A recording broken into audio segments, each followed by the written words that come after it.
बे समाव बोथोरखौ लानानै मोनसे गेदेर खौरां बे समाव बोथोरा हरखाबै रायजोआव गिख्रंथाव महर लादों।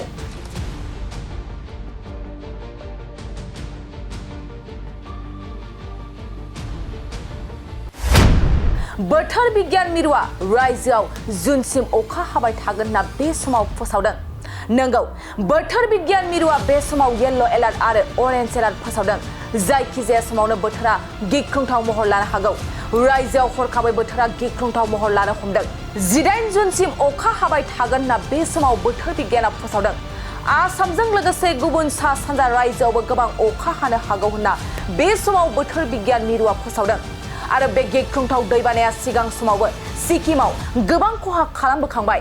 बे गिख्रंथाव दैबानाया सिक्किमाव गोबां सुबुंफोरनि न'-बां सिफायलांजोब्बाय। आसामनि गोबां रायजोफ्राव बोथोर बिगियाना बे समाव अरेन्ज एलार्ट फोसावदों। आरो अरुणाचल, नागालेन्ड, मणिपुर, त्रिपुरा आरो मिजोरामाव बोथोर बिगियाना येलो एलार्ट फोसावदों।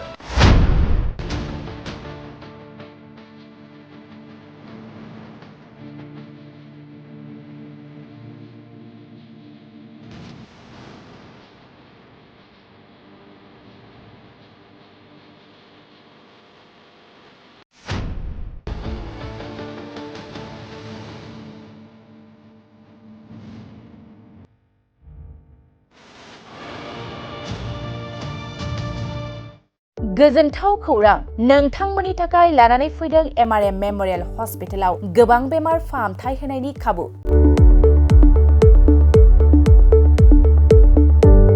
बेमारि सुबुंफोरनि थाखाय गोजोनथाव खौरां एमआरएम मेमोरियेल हस्पिटालाव मोजां रोंगौथि गोनां डक्टरफोरजों बेमारि सुबुंफ्रा मोजां फाहामथाय लानो हानाय सुबिदाखौ लानानै फैबाय एमआरएम मेमोरियेल हस्पिटाला।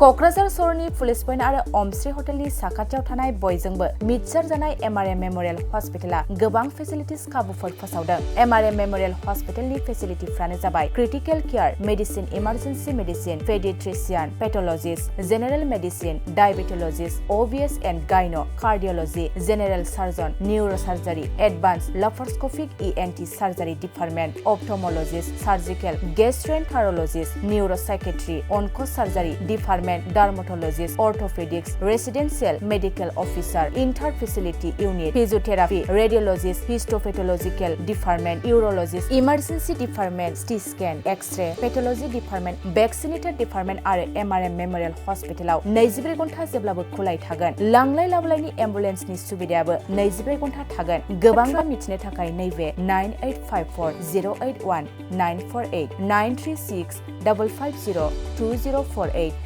जानबुं नाम्बाराव फन खालामनानै नोंथाङा मिथिनानै लानो हागोन।